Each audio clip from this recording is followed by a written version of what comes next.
Assalamualaikum warahmatullahi wabarakatuh. Di sini saya akan menjelaskan tentang alat pernafasan. Alat pernafasan yang pertama adalah hidung. Apa sih hidung? Hidung adalah organ terluar yang langsung bersentuhan dengan gas atau udara untuk bernafas. Di dalam rongga hidung terdapat rambut-rambut dan selaput lendir yang berfungsi sebagai penyaring, penghangat, dan pengatur kelembaban. Sebaiknya bernafas selalu menggunakan hidung. Yang kedua ada faring. Apa itu faring? Faring merupakan persimpangan antara kerongkongan dan tenggorokan.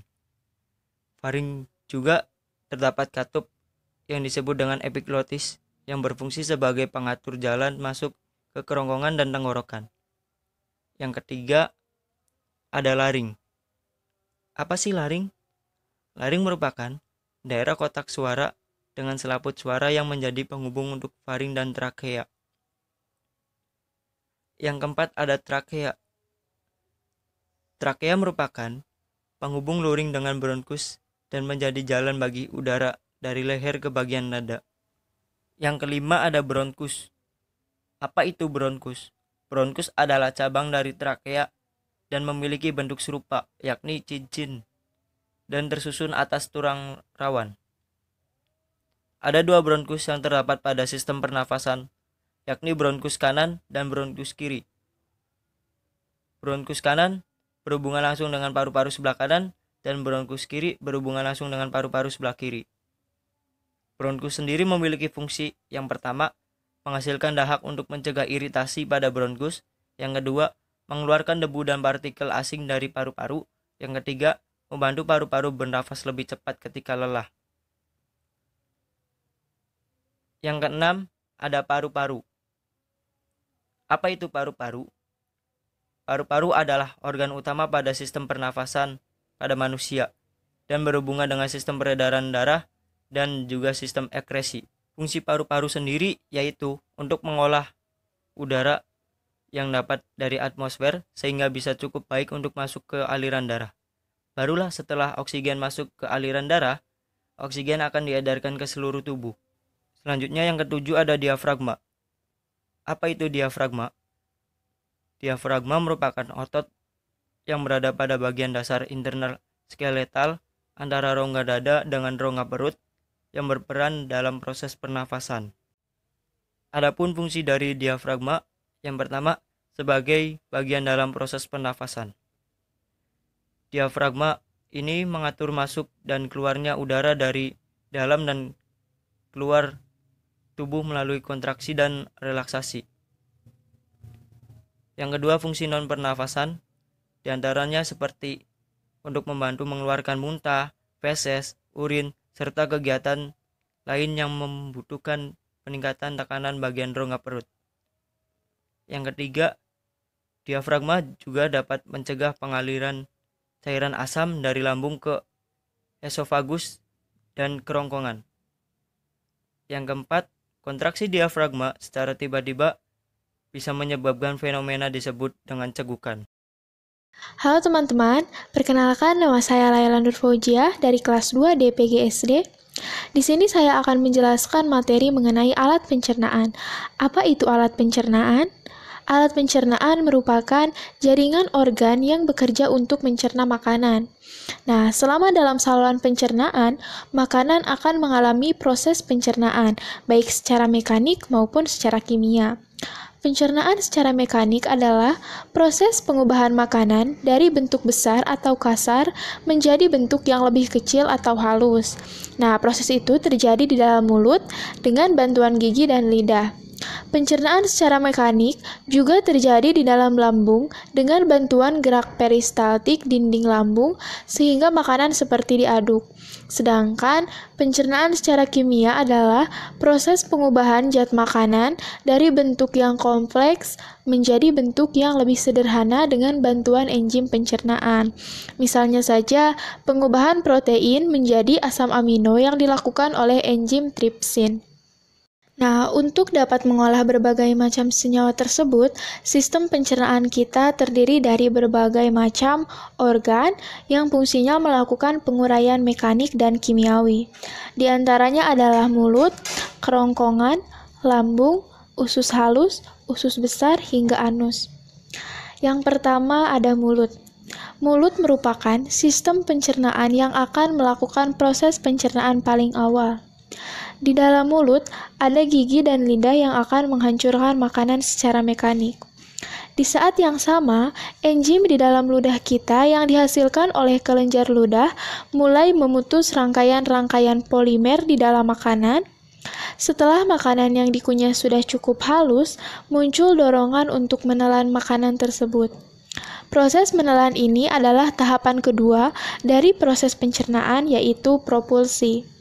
Pada proses propulsi, makanan yang sudah hancur secara mekanik di mulut didorong lebih dalam di saluran pencernaan. Nah, yang kedua ada kerongkongan. Saat menelan makanan, secara tidak sadar akan dilakukan gerakan peristaltik yang dilakukan oleh otot-otot saluran pencernaan. Pada gerakan peristaltik, otot-otot saluran pencernaan bergerak secara bergantian untuk mendorong makanan ke tujuan berikutnya di saluran pencernaan. Pada gerakan peristaltik, otot-otot saluran pencernaan bergerak secara bergantian untuk mendorong makanan ke tujuan berikutnya di saluran pencernaan. Nah, gerakan peristaltik ini sangat kuat dan mampu melawan gaya gravitasi. Hal ini memungkinkan untuk tetap bisa menelan makanan sambil bergantung di atap. Tapi ini tidak disarankan ya. Nah, yang selanjutnya nomor 3 yaitu lambung. Makanan yang sudah cukup hancur oleh proses pencernaan akan berubah menjadi semacam bubur yang disebut kim dan menuju lambung. Nah, berbicara tentang lambung, kamu pasti sering mendengar yang namanya asam lambung. Nah, makanan akan dicerna secara kimiawi jadi bentuk yang lebih sederhana. Tapi ternyata di lambung itu juga terjadi pencernaan secara mekanik. Nah, lambung adalah bagian paling elastis di seluruh saluran pencernaan dan mampu menampung 2-4 liter makanan. Proses pencernaan makanan tersebut tidak hanya ditampung dan menunggu asam lambung bekerja, tapi juga digiling dan dihancurkan oleh dinding lambung yang aktif bergerak. Nah, dinding lambung ini terbuat dari struktur yang mirip dengan bagian saluran pencernaan lainnya, ditambah dengan beberapa modifikasi yang hanya ditemukan di lambung.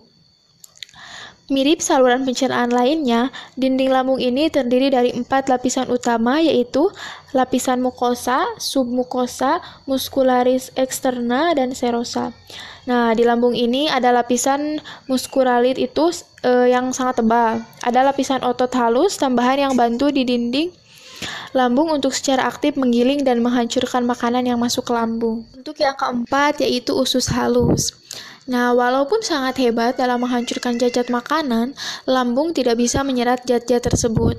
Disinilah peran usus halus yang siap untuk menyerap makanan-makanan tersebut agar siap dipakai di sel-sel di tubuh.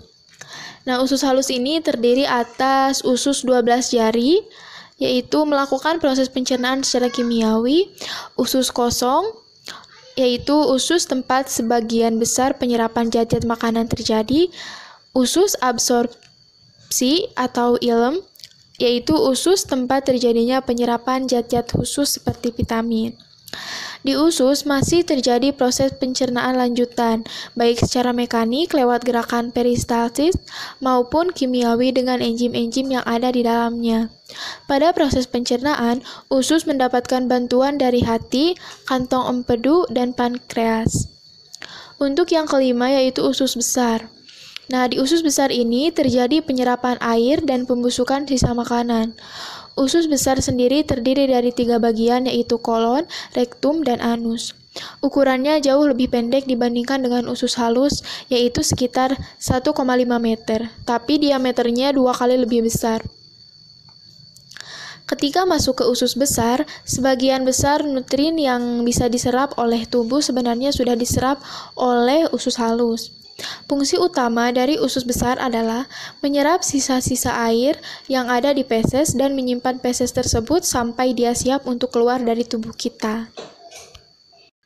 Nah, selagi menunggu keluar, sebenarnya di usus besar juga tetap terjadi proses pencernaan.